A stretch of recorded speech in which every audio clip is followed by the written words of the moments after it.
हम लोग वैदिक काल की बात कर रहे थे, तो वैदिक काल में आज पढ़ेंगे ऋग वैदिक काल को। अब ऋग वैदिक काल की बात करने से पहले हम लोग ये जानेंगे कि ऋग वैदिक काल के बारे में जानने के स्रोत क्या-क्या थे। तो ऋग वैदिक काल को जानने के स्रोत में ऋग्वेद ऋग्वेद जो था, 4 वेदों में ऋग्वेद ये सबसे पुराना ग्रंथ भी माना जाता है, सबसे पुराना वेद भी माना जाता है। इसमें जो नदियों का वर्णन है उससे और चित्रित धूसर मृदभांड स्थलों से हमें इस चीज की जानकारी प्राप्त होती है। ऋग्वेद में कुल 42 नदियों का उल्लेख हुआ है, जिसमें से मात्र 13 का स्पष्ट विवरण मिलता है हम लोगों को। अब इसके हम लोग भौगोलिक विवरण पे बात कर लेते हैं। तो भौगोलिक विवरण के बारे में हम लोगों को जानकारी कहाँ से प्राप्त होगी? जानकारी प्राप्त होगी वही ऋग्वेद में जो नदियां हैं उनसे। तो जो पूर्वी अफगानिस्तान में जो थी नदियों का जो वर्णन मिला है, उसमें पश्चिम से सिंधु की जो सहायक नदियां थी, जिसमें से पहली थी कुंभा और सुवास्तु, सुषोमा, गोमल। गोमल यानी गोमल को हम लोग गोमती भी बोल देते हैं। सिंध और पंजाब में जो नदियां थी, उसमें थे पूर्व से जो सिंधु की सहायक नदियां थी, जैसे वितास्ता यानी झेलम, अस्कनी यानी चेनाब, पुरुषड़ी को रावी बोलते थे, शताद्रु, विपाशा, ये सब सिंध और पंजाब के क्षेत्र में थे। इसके बाद हरियाणा व राजस्थान का क्षेत्र आता है। हरियाणा और राजस्थान का क्षेत्र, इसमें था सरस्वती, दृश्यवती, अपाया, धन्व। धन्व ये जो था, धन्व नदी नहीं था, ये धन्व धन्व मरुस्थल था। इसका ऋग्वेद में मरुस्थल को धन्व कहा जाता था। इसके बाद बात कर लेते हैं हम लोग कश्मीर की। तो कश्मीर में मरुद वृद्ध नदी और मुंजावत पर्वत की चर्चा हुई है। अब ये जो मुंजावत पर्वत था, मुंजावत पर्वत, यही मुंजावत की हम लोग आजकल के जो हिमालय है, इससे इसकी पहचान स्थापित की गई है। इसके बाद बात कर लेते हैं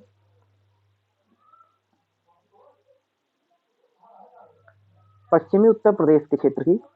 तो पश्चिमी उत्तर प्रदेश में हम लोग गंगा, यमुना और सरयू नदी को रखते हैं। यमुना का सॉरी यमुना का जो पूर्वी सीमा है, वहां तक हम लोग इसको मानते हैं। और अब बात कर लेते हैं जो चित्रित धूसर मृदभांड स्थल थे। चित्रित धूसर मृदभांड स्थलों में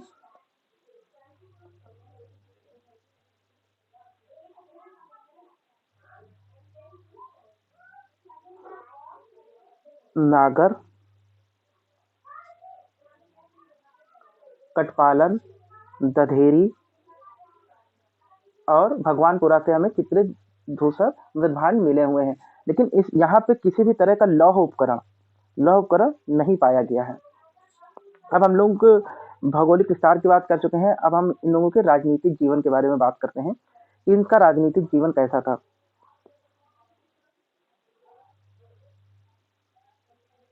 तो जब बात हम लोग राजनीतिक जीवन की करेंगे, तो सबसे पहले बात कर लेते हैं यहाँ पे व्यवस्था कैसी थी।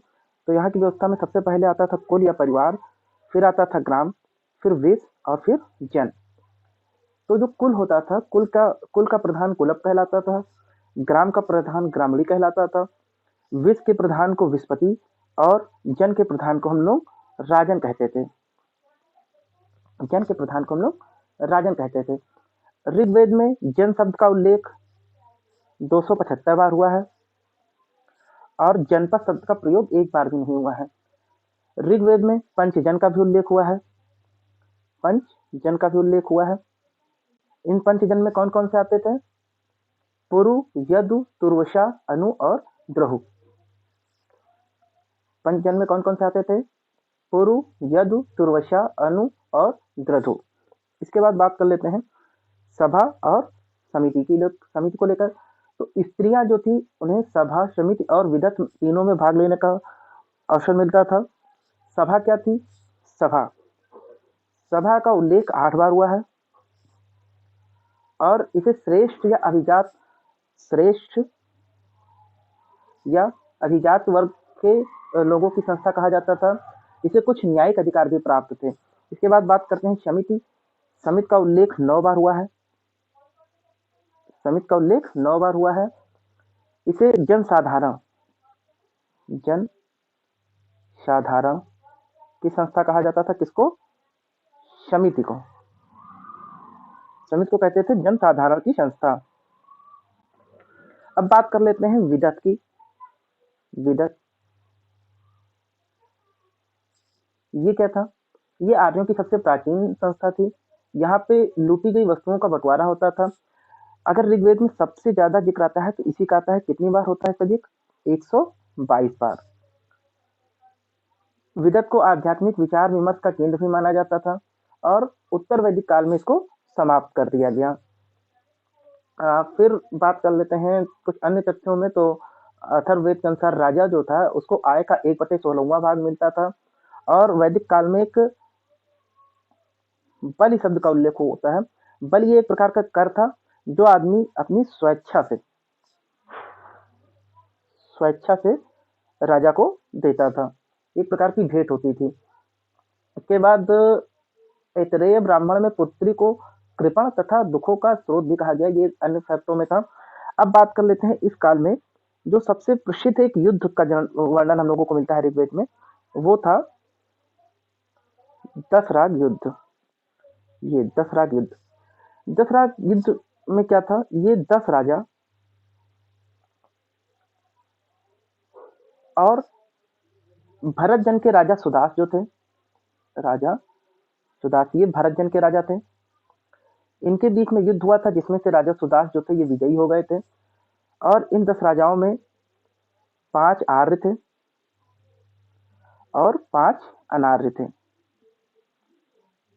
अब ये राजा जो 10 राजा थे, इन 10 राजाओं के जो पुरोहित थे वो विश्वामित्र जी थे और सुदास के पुरोहित वशिष्ठ गुरु थे। और ये जो युद्ध है वो रावी नदी यानी पुरुषोड़ी नदी के तट पर लड़ा गया था और इसमें राजा सुदास विजयी हुए थे। इसके बाद बात कर लेते हैं हम सामाजिक जीवन की। ऋग्वैदिक काल में सामाजिक जीवन कैसा था?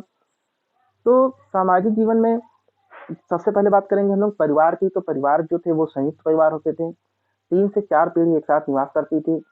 माता पिता भाई बहन को छोड़कर जो सारे संबंधी थे उनको नृप कहा जाता था। क्या कहा जाता था? नृप।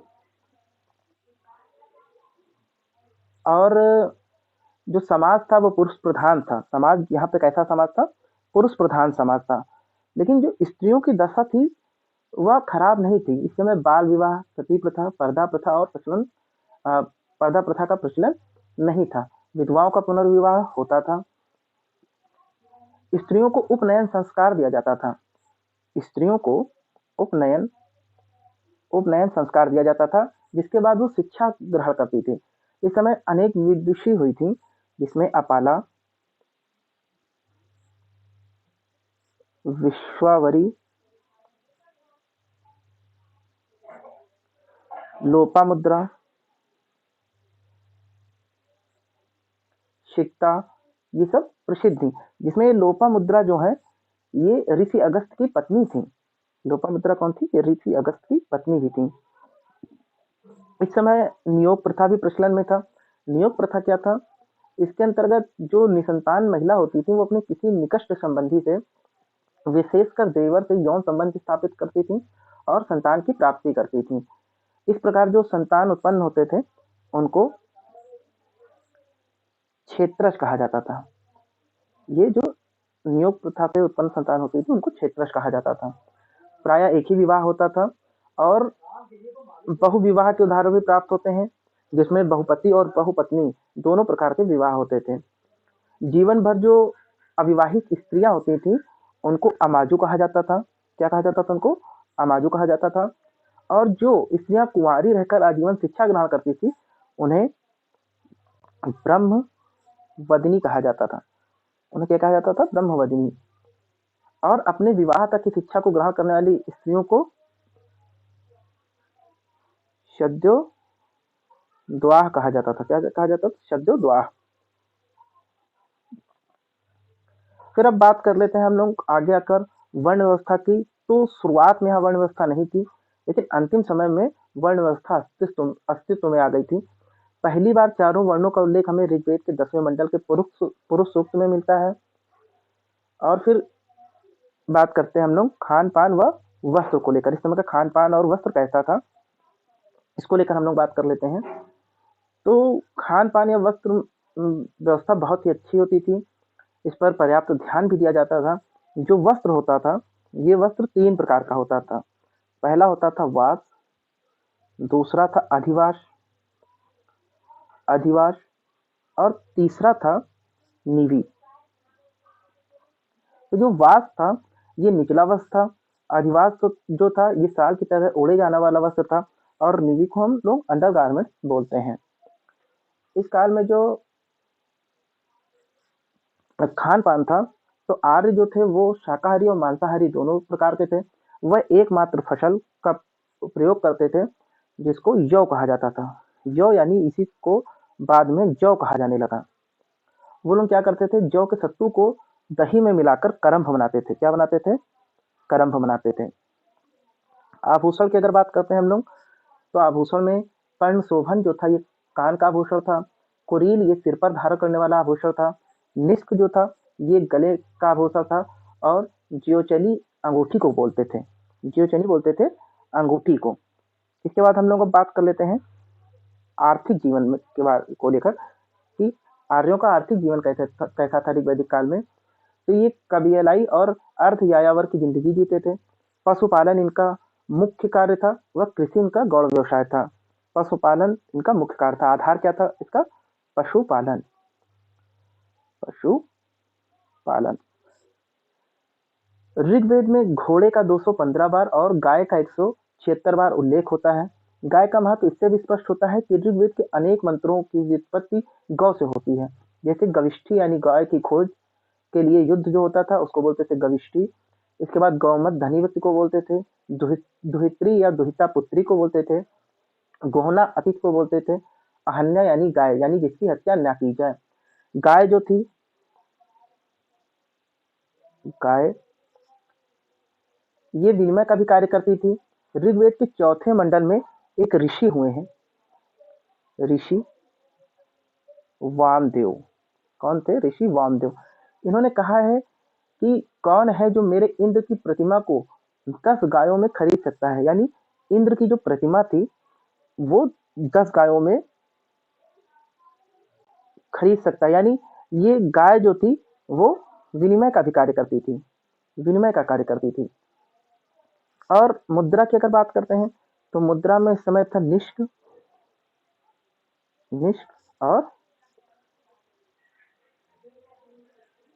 शतमान। ये 2 मुद्राओं का भी उल्लेख मिलता है, लेकिन ये मुद्राएं उस समय मतलब नियमित मुद्रा के रूप में नहीं थी। धार्मिक जीवन की बात कर लेते हैं हम। तो धार्मिक जीवन में ईश्वर की प्रकृतिवादी अवधारणा में ये लोग विश्वास रखते थे। ईश्वर को 3 भागों में बांटा था: पृथ्वी के देवता, अंतरिक्ष के देवता और आकाश के देवता। तो ये जो देवता थे ये 3 भागों में थे। तो पृथ्वी का जो देवता था वो था अग्नि, सोम, पृथ्वी, बृहस्पति। फिर अंतरिक्ष का देवता में इंद्र, वायु, मारुत, पार्जन्य। और आकाश के देवताओं में सूर्य। आकाश के देवता कौन थे? सूर्य थे, सविता थे, मित्र थे, उषा, विष्णु, वरुण और मित्र को रखा जाता था। इसके बाद अगर हम लोग बात कर लेते हैं, तो प्रमुख देवताओं में इंद्र सबसे प्रमुख देवता था। इस समय का सबसे प्रमुख देवता जो था वो था इंद्र, जिसका उल्लेख 250 बार हुआ है। ये युद्ध का देवता था, जिसे पुरंदर भी कहा जाता था। पुरंदर यानी किलों को तोड़ने वाला। ये वर्षा का देवता था और अकाल के दानव वृत्त की हत्या करने के कारण से वृत्तहंता भी कहा गया था। और फिर बात आती है अग्नि। अग्नि इसका 200 बार उल्लेख हुआ है। ये ईश्वर और व्यक्ति के बीच मध्यस्थ का देवता था। फिर वरुण, ये नैतिक मूल्यों का रक्षक था और सृष्टि के नियंता के रूप में इसका उल्लेख मिलता है। फिर आता है सोम। सोम देवता को 144 सूक्त मिले हैं। ऋग्वेद के 9वें मंडल का जो संपूर्ण 144 सूक्त है वो इन्हीं सोम देवता को समर्पित किया गया है। अगर सबसे प्रिय पदार्थ की बात करते हैं, इस समय जो सबसे प्रिय पदार्थ था आर्यों का, वो था सोमरस। क्या था? सोमरस। ये सोमरस जो था, ये वनस्पतियों से प्राप्त होता था। एक सोम नाम की वनस्पति थी जो हिमवंत की चोटी मुंजावत से प्राप्त होती थी। और अभी हम लोगों ने पहले जिक्र किया है कि मुंजावत को ही हिमालय हम लोग कहते हैं। इसके बाद गायत्री मंत्र का भी उल्लेख आता है ऋग्वेद के तृतीय मंडल में, जो सविता देव को समर्पित है। ये विश्वामित्र द्वारा रचित है। फिर उषा या उषस जो है, ये एक देवी थी जो प्रातःकाल की देवी थी। ये सूर्य के यात्रा का पथ खोलती थी। ऋग्वेद में कहीं भी देवताओं के मंदिरों का उल्लेख नहीं है। मंदिरों का उल्लेख नहीं है। अन्य तथ्यों में कुछ बात कर लेते हैं हम लोग।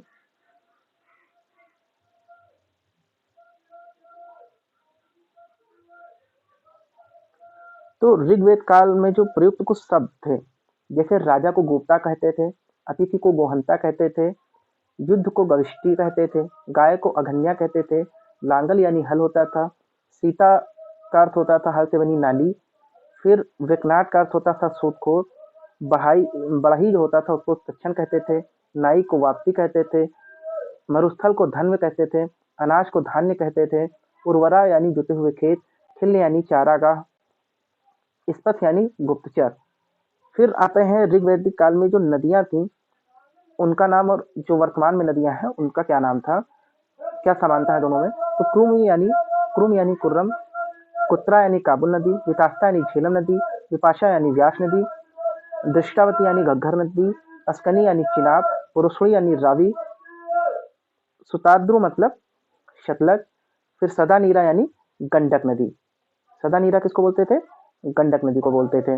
अब बात कर लेते हैं हम लोग ऋग्वैदिक देवियों को लेकर। तो ऋग्वैदिक जो देवियां थी उसमें आदिति,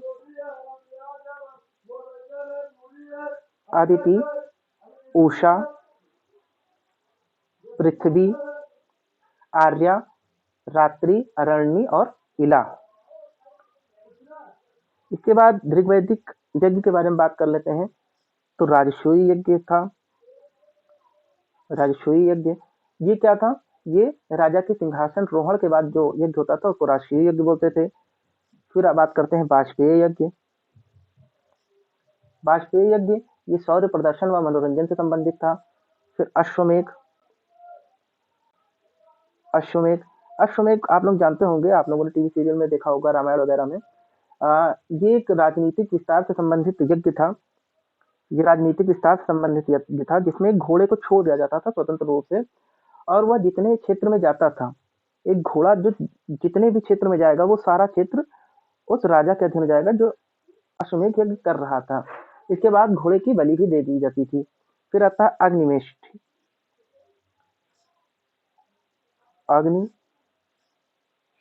अग्निष्टोम यज्ञ। ये यज्ञ क्या था? ये देवताओं को प्रसन्न करने के लिए जो अग्नि होती थी उसमें पशु बल दी जाती थी और ये यज्ञ संपन्न किया जाता था। तो आज की क्लास हमारी यहीं पे समाप्त करते हैं। अगली क्लास में हम लोग उत्तर वैदिक काल के बारे में जानेंगे। तो तब तक के लिए धन्यवाद।